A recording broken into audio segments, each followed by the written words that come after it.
I won't name the wine bar. Now, moving on from this this first wine, we're going into something a little bit more classical for you. This is, I have your 219 Kamptal DAC Grüner Veltliner, and you have the 2020 in front of you. Tell me about the difference between the two vintages. Yeah. It's interesting because both belong to the, let's say, in newer times, the colder vintages. That means when you will look to this year in 2021, at the moment we have blooming, which was the last time in 13 at such a late time in June. 19 and 20 were both earlier, but both are moderate, I would say, in climate issues. And but 19 was much easier, and at the end, when you will count, it's a great vintage. It's really a great vintage. So 19. Great ripeness, good fruit profiles, and never too massive. So it's a vintage where you have enough freshness beside very good ripeness and body. 20 is a little lighter, which I like. In the meantime, I'm getting more and more a fan of low alcohol wines, and I wouldn't say 20 is a low alcohol vintage, but lower as the years before. Last one was 16 on the same levels of alcohol, and I would say there are some similarities to 16. On the style of the wines. It's good balance, soft acidity, and lighter bodies. So 19 is for sure let's say the vintage with more character. Right. For a vintage that was one of the, in modern times, a cooler vintage. The ripeness is most definitely there. There's a wonderful roundness and richness of fruit on this, which speaks to the quality of winemaking we're talking about here. But this is I mean, although you're saying lighter in alcohol, it's a mouth-filling wine for a Grüner, I find. Because of maybe there are two things.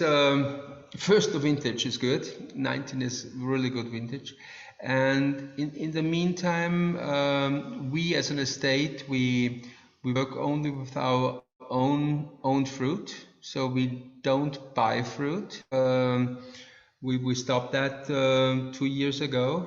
All the contracts we had, and so everything is now under biodynamic principles in the vineyards, and what we see in all these years, so we changed in 2006, what we see is we get with biodynamic a different ripeness, and very much also because of the way we are producing in the cellar. Everything is fermented with own yeasts or spontaneous fermentation, so that the tank really starts by itself. And it stays for a long time on the full lees without any sulfur adding. And they all do malolactic fermentation today. It's a natural process. It's running. I need a few years to get happy with that, because I'm from, let's say, I grew up with technology, and now we do the opposite in a way. But what you really get with that way of winemaking is, with even low alcohols, so the Glücklich had 12, and this is 12.5 now, and we have some 11s and 11.5 in the cellar. with that, you get a mouthful wine. You get really body without having alcohol. Yeah. And Yeah. and I think this is something which is quite modern in a way.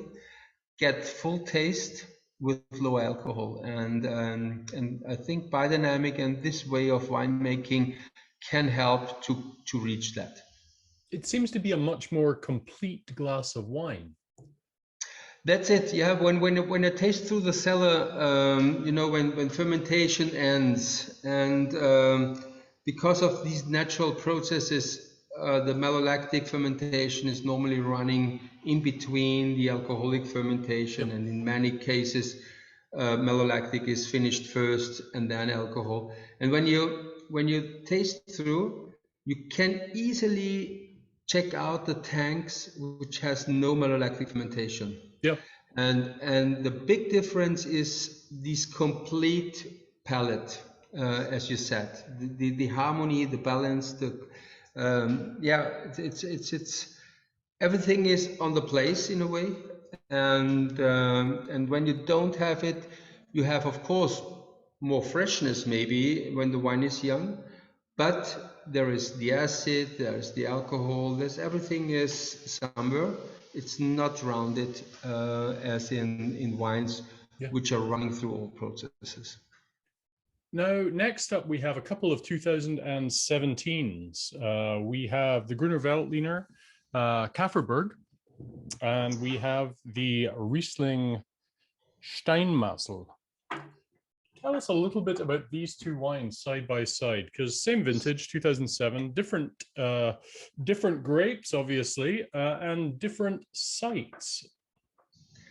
Yes, so maybe the sites are not that big differences because they are on the same hill, on the same altitude, but Steinmassl is facing southeast, and Käferberg is facing east and northeast.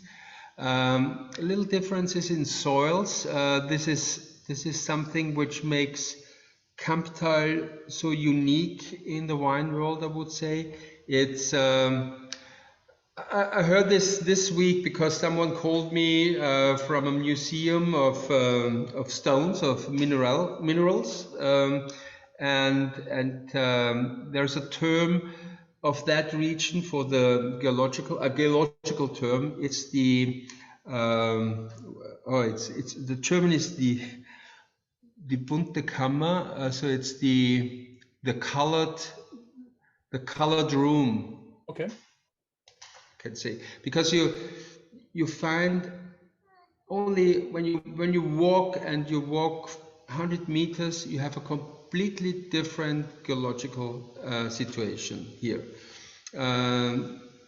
So there were so many big influences in the geological past, but also in the younger periods with Löss and everything.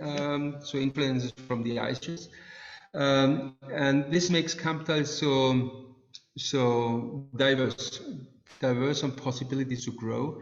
And Steinmassl and Käferberg, this is only a 10-minute walk from Käferberg to Steinmassl, but different situations. And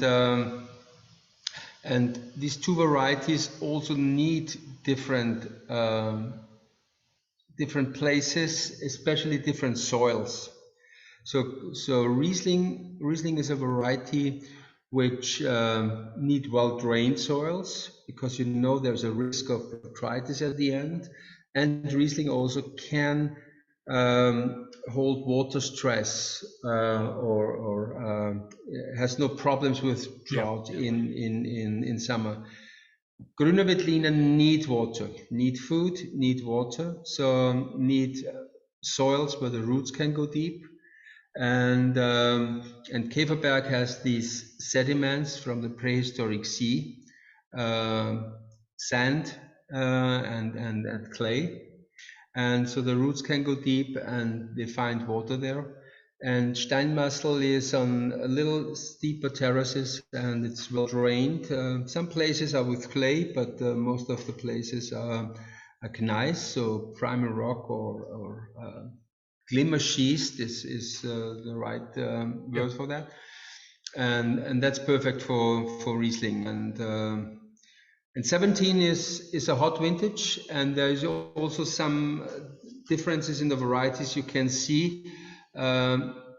The Riesling stays a little fresher in these hotter vintages. It keeps the acidity levels higher, even in these warm years, and that brings a little bit more minerality and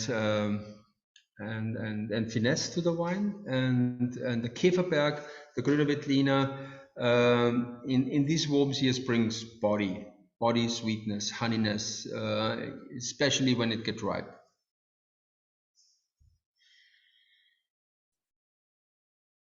And how successful have these two wines been for you in the Ontario market?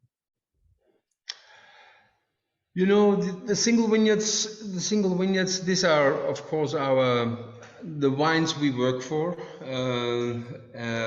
But of course, they are in a kind of niche. It's maybe it's the price, it's the special profile of these wines. It's not that easy drinking as the first two wines. Need air. Maybe it's better to decant it. It needs food. Yeah, I was about to say it's definitely for the dinner table, right? They're much more they're much more defined wines, right? They're you know, the previous one probably came from all manner of different soil types, right? Yeah, that's right. Yeah. And whereas so there's always a tendency of soils. So Grüner Veltliner is a tendency more in these lush soils where you can find water for the variety. Yeah. But when did you decide to make a wine from this particular plot for both the Grüner and the Riesling? Or were those already defined when you got them? This was quite easy for me when I started. So I took 7 hectares from my father, and there were only a few vineyards in a really good quality in the sense of the place. Right.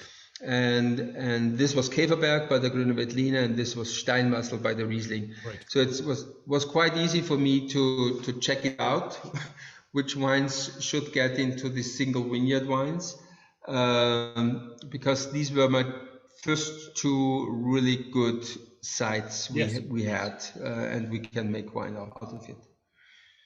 Excellent. Well, I'm enjoying these side by side. I think I'm going to keep these 2 and have some of them with my dinner, to be quite honest, because these for me are really gastronomic wines. With that, I mean, everything about the wine, they're so damn complex. I think it doesn't do them justice to have them just like this. I need to have some food with those. Yep, I would recommend that.